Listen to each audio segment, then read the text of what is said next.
咁首先係咧，依包嘢差唔多20蚊啦。咁我琴日買嘅，但係我係冇諗過，原來係今日就過期啊。咁所以就首先佢個保質期實在真心太短啦。10月28號買，10月29號就到期。咁咧，佢呢一個咧其實唔係好大個咋，但係咧佢個黏感咧太重啦。咁佢呢個咧個面咧，你見到係有少少脫咗皮啊，因為咧佢黏得太勁啦。嗱，呢啲都係噶。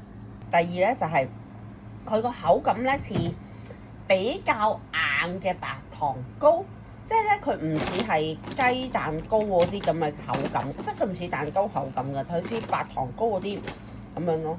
但係佢嗰個軟熟程度，我覺得還好嘅，但係咧真係個雞蛋味咧就偏少啦。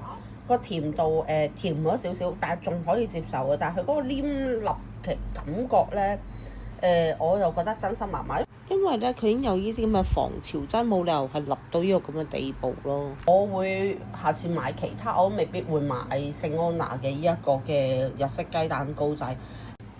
你睇下佢係誇張到咧，我頭先啱啱未攞咗張紙巾嘅，佢已經係黏住咗張紙巾。